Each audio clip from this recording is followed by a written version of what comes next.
നമസ്കാരം, ഏവർക്കും ഭക്തമാനസം ചാനലിലേക്ക് വീണ്ടും സ്വാഗതം. കഴിഞ്ഞ ഭാഗത്ത് പറഞ്ഞു നിർത്തിയത് ബ്രഹ്മദേവന് ശ്രീമുരുകൻ കാരാഗ്രഹത്തിൽ അടയ്ക്കുന്നതും അവസാനം ശ്രീ മഹാദേവൻ അദ്ദേഹത്തെ മോചിപ്പിക്കുന്നതുമായിരുന്നു. അടുത്ത ഭാഗത്തിലേക്ക് കടക്കുകയാണ്. താരകാസുര വധം. ശ്രീമുരുകന്റെ മഹാത്മകഥ പരമശിവൻ പാർവതിയോട് പറഞ്ഞു കഴിഞ്ഞപ്പോൾ ഇരുവരും അന്തഃപുരത്തിലേക്ക് യാത്രയായി. വൈകുണ്ഠത്തിലെ ചർച്ചാ വിഷയവും ശ്രീമുരുകൻ തന്നെയായിരുന്നു. വിഷ്ണു ഭക്തകൾ മുരുകസ്തുതികൾ വീണയിൽ മീട്ടി. മഹാവിഷ്ണുവും ആ സന്തോഷത്തിൽ പങ്കുചേർന്നു. മഹാവിഷ്ണുവിന്റെ കണ്ണുകൾ നിറഞ്ഞു. അത് ആനന്ദബാഷ്പമായിരുന്നു. 2 തുള്ളി കണ്ണുനീർ പുറത്തേക്കൊഴുകി. എന്തൊരത്ഭുതം! അതിൽ നിന്ന് 2 പെൺകുട്ടികൾ ഉത്ഭവിച്ചു. അവർ സുന്ദരിമാരായിരുന്നു. ഒന്ന് സൗന്ദര്യവല്ലി, മറ്റവൾ അമൃതവല്ലി. 2 പേരും വിഷ്ണുലോകത്ത് വളർന്നു. മുടക്കമില്ലാതെ ശ്രീമുരുക സ്തുതികൾ കേൾക്കണം, കുമാരന്റെ വർണ്ണനകൾ ആസ്വദിക്കണം. ഇതായിരുന്നു ഇരുവരുടെയും ആഗ്രഹം. അവരുടെ മനസ്സിൽ ശ്രീകുമാര രൂപം തെളിഞ്ഞു. ഹൃദയത്തിൽ ആനന്ദമലതല്ലി. അവർ മുരുകനെ മനസ്സാ ആഗ്രഹിച്ചു. അവന് തുല്യം സൗന്ദര്യമുള്ള മറ്റാരുമില്ലെന്ന് അവർ കരുതി. മുരുകനെ ഭർത്താവായി ലഭിക്കുവാൻ 2 പേരും തപസ്സു ചെയ്യാൻ ഒരുങ്ങി. പിതാവിന്റെ അനുഗ്രഹം വാങ്ങി ഇരുവരും ദർഭക്കാട്ടിൽ പ്രവേശിച്ചു. അങ്ങനെ അവർ തപസ്സു ചെയ്യാൻ തുടങ്ങി. അവസാനം ഇഷ്ടദേവൻ പ്രത്യക്ഷപ്പെട്ടു. അമൃതവല്ലിയും സൗന്ദര്യവല്ലിയും ഹർഷബാഷ്പം തൂകിക്കൊണ്ട് ദേവനെ വന്ദിച്ചു. ഭഗവാന്റെ ഇരുവശത്തും അവർ ചേർന്നു നിന്നു. എന്തു വേണം? കുമാരൻ അവരോട് ചോദിച്ചു. അങ്ങ് ഞങ്ങളെ വിവാഹം ചെയ്യണം. സങ്കോചമില്ലാതെ ഇരുവരും ഒരേ സ്വരത്തിൽ ഭഗവാനോട് അപേക്ഷിച്ചു. മുരുകന് സന്തോഷമായി. കുറച്ചു കാലം കൂടി കാത്തിരിക്കാൻ അവരോട് പറഞ്ഞു. അമൃതവല്ലിയോട് ദേവേന്ദ്രന്റെ പുത്രിയായി പിറന്ന് ദേവലോകത്ത് താമസിക്കാൻ ആജ്ഞ നൽകി. സൗന്ദര്യവല്ലിയോട് ഭൂലോകത്ത് ശിവമുനിയുടെ പുത്രിയായി ജനിച്ച് താമസിക്കുവാനും ഉപദേശിച്ചു. മുരുകൻ അപ്രത്യക്ഷനായി. കൈലാസത്തിലെത്തിയ പുത്രനെ പാർവതി ആലിംഗനം ചെയ്തു. മഹാദേവൻ പുത്രന്റെ നെറുകയിൽ ചുംബിച്ചു. പാർവതി പരമേശ്വരന്മാരുടെ നടുവിൽ ശ്രീമുരുകൻ സന്തോഷത്തോടെ ഇരിക്കുന്നത് കണ്ടപ്പോൾ ദേവന്മാർ ഉടനെ കൈലാസത്തിലേക്ക് പുറപ്പെട്ടു. മൂവരും പ്രസന്നരാണ്. കാര്യം നേടാൻ പറ്റിയ അവസരം. കൈലാസ കവാടത്തിൽ മഹാവിഷ്ണുവും ബ്രഹ്മദേവനും ദേവേന്ദ്രൻ മുതലായ ദേവന്മാരും നിമിഷങ്ങൾക്കകം എത്തിച്ചേർന്നു. അവർ നന്ദികേശ്വരനോട് അകത്തു പ്രവേശിക്കാൻ അനുവാദം ചോദിച്ചു. നന്ദികേശൻ പരമശിവന് വിവരമറിയിച്ചു. ദേവന്മാരെ കൂട്ടിക്കൊണ്ടുവരാൻ മഹാദേവൻ ആജ്ഞ നൽകി. ദേവന്മാർ വിവരമുണർത്തിച്ചു. ശൂരപത്മാസുരന്റെ ഉപദ്രവത്തിൽ നിന്ന് തങ്ങളെ രക്ഷിക്കാൻ അപേക്ഷിച്ചു. അസുരന്റെ പീഡനം കാലങ്ങളായി സഹിക്കുന്നു. ഇനി അതിന് കഴിയില്ല. കുമാരനെ ഉടനെ അയച്ച് ശത്രുക്കളെ സംഹരിക്കാൻ കഴിയണം. ശൂരപത്മൻ, സിംഹമുഖൻ, താരകൻ എന്നീ അസുരന്മാരെയും അവരുടെ സമൂഹത്തെയും ഉന്മൂലനം ചെയ്ത് തിരിച്ചു വരാൻ മഹാദേവനും പാർവതിയും കുമാരനോട് ആജ്ഞാപിച്ചു. കുമാരൻ അച്ഛനമ്മമാരെ വന്ദിച്ചു. അവർ പുത്രനെ അനുഗ്രഹിച്ച് ആയുധങ്ങളെല്ലാം നൽകി. 1000 സൂര്യൻ ഒന്നിച്ചുദിച്ച പോലെ വേലായുധൻ വിളങ്ങി. എല്ലാവിധ ആയുധങ്ങളും സജ്ജീകരിച്ച 1,00,000 കുതിരകളെ പൂട്ടിയ തേര് എത്തിച്ചേർന്നു. സ്വരക്ഷയ്ക്ക് സ്വർണ്ണ കവചവും അമ്പുകളും അവസാനിക്കാത്ത ആവനാഴിയും നൽകി പിതാവ് ശത്രുവിനെ ജയിച്ചു വരാൻ ആശീർവദിച്ചു. പുത്രനെ സഹായിക്കാൻ 1,00,000 ഗണാധിപന്മാരെയും വീരബാഹു തുടങ്ങിയ നവവീരന്മാരെയും 108 പടത്തലവന്മാരെയും ആനയും കുതിരയും പുലിയും സിംഹവും പൂട്ടിയ അനവധി രഥങ്ങളും 2000 സൈനികരെയും മഹാദേവൻ അയച്ചു.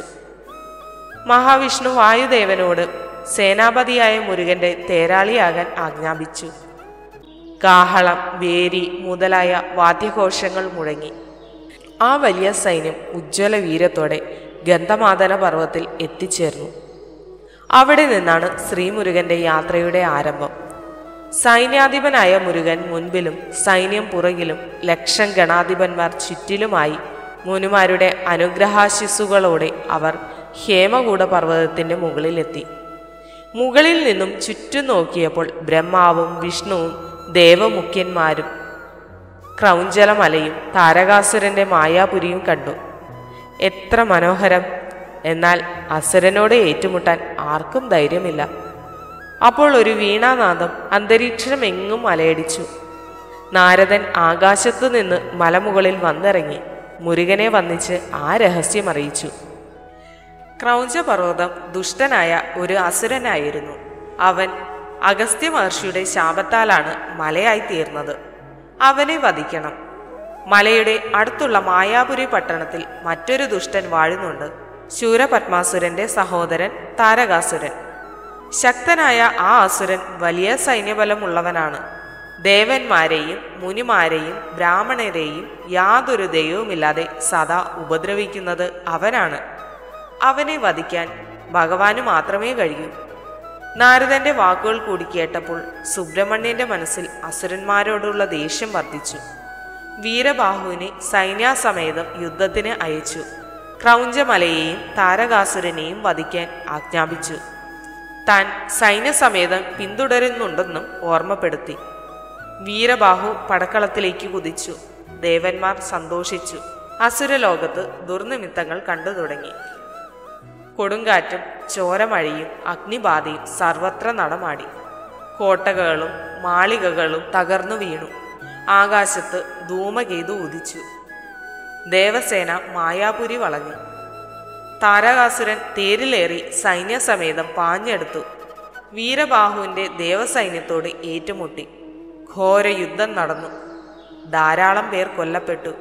ആരു ജയിക്കും ആരു തോൽക്കും എന്ന് ആർക്കും പ്രവചിക്കാനാവാത്ത വിധം യുദ്ധം തുടർന്നു.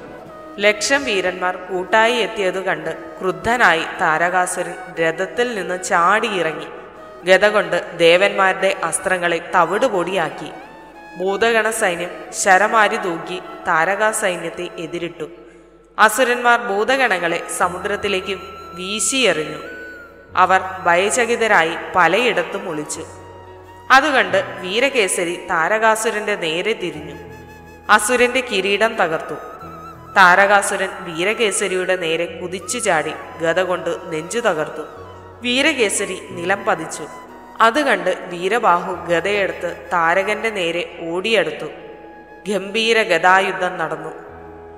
വീരബാഹുവിന്റെ അടിയേറ്റ് തളർന്നപ്പോൾ താരകൻ ത്രിശൂലമെടുത്ത് വീരബാഹുവിന്റെ നേർക്കെറിഞ്ഞു. ശൂലമേറ്റ വീരബാഹു ബോധം കെട്ടു വീണു. ഉടനെ മറ്റ് 7 വീരന്മാരെയും കൂട്ടായി താരകസേനയോട് ഏറ്റുമുട്ടി. അസുരൻ മരം പിഴുതെടുത്ത് അവരയച്ച അസ്ത്രങ്ങളെല്ലാം തടുത്തു. അപ്പോഴേക്കും വീരബാഹുവിന് ബോധം തെളിഞ്ഞു. അവൻ താരകനു നേരെ ദിവ്യാസ്ത്രങ്ങൾ പ്രയോഗിച്ചു മുന്നേറി. അസുരൻ അവന്റെ വീരപരാക്രമങ്ങളെ പുച്ഛിച്ചു തള്ളി. മുരുകനെയും സൈന്യത്തെയും തോൽപ്പിക്കുമെന്ന് വീരവാദം മുഴക്കിക്കൊണ്ട് വീരബാഹുവിനു നേരെ വിഷം വമിക്കുന്ന ഉഗ്രബാണങ്ങൾ അയച്ചു. വീരബാഹു അത് നിഷ്പ്രയാസം തകർത്തു. താരകാസുരൻ ആഗ്നേയാസ്ത്രം വരുണാസ്ത്രം എന്നീ ദിവ്യായുധങ്ങൾ പ്രയോഗിച്ചു. എല്ലാറ്റിനും വീരബാഹു തട കണ്ടെത്തിയപ്പോൾ അസുരൻ അവസാന മാർഗമെന്ന നിലയ്ക്ക് ബ്രഹ്മാസ്ത്രം തൊടുത്തുവിട്ടു. വീരബാഹു മുരുകനെ ധ്യാനിച്ച് ബ്രഹ്മാസ്ത്രം തന്നെ പ്രയോഗിച്ചപ്പോൾ താരകാസുരൻ നടുങ്ങി. വീരബാഹു സാധാരണക്കാരനല്ല. ഇനി എന്തു ചെയ്യും? ധർമ്മയുദ്ധം കൊണ്ട് ഫലമില്ല. താരകാസുരൻ മായായുദ്ധം ചെയ്യാൻ തന്നെ തീരുമാനിച്ചു. മായ കൊണ്ട് അത്ഭുതങ്ങൾ സൃഷ്ടിച്ച് ശത്രുവിനെ നേരിടാൻ ഉറച്ചു. യുദ്ധഭൂമിയിൽ നിന്ന് പുറത്തു കടന്ന താരകാസുരൻ അവിടെ ഒരു ഗുഹ കണ്ട് അതിലേക്ക് പ്രവേശിച്ചു. ഭയപ്പെട്ടോടുന്നവനെ വധിക്കുന്നത് ശരിയല്ലല്ലോ. വീരബാഹു താരകാസുരന് നേരെ അയച്ച ദിവ്യാസ്ത്രം പിൻവലിച്ചു. ആ ദുഷ്ടന്റെ യാത്ര എങ്ങോട്ടാണെന്ന് അറിയുവാൻ വീരബാഹു അവനെ പിന്തുടർന്നു. അത് ക്രൗഞ്ചമലയിലേക്കുള്ള ഒരു വഴിയായിരുന്നു. മായാവിയായ ക്രൗഞ്ചാസുരൻ താരകാസുരന്റെ വാക്കുകേട്ട് വീരബാഹുവിനെ മോഹിപ്പിച്ച് മായാലോകത്തേക്ക് നയിച്ചു. പെട്ടെന്ന് സർവത്ര ഇരുട്ടു പരന്നു. പർവ്വതത്തിന്റെ ഉള്ളിൽ പല വഴികളുള്ളതായി തോന്നി. ആ വഴികളിലൂടെ യാത്ര ചെയ്താൽ അതിന് ഒരു അന്തവും ഉണ്ടാകില്ല. വഴികൾ അവസാനം അടഞ്ഞു പോകുന്നു. താരകാസുരനെ കണ്ടു കിട്ടിയതുമില്ല. അപ്പോഴേക്കും വീരബാഹു തളർന്നിരുന്നു. വീരബാഹുവിനെ കാണാനില്ലെന്ന വാർത്ത പരന്നു.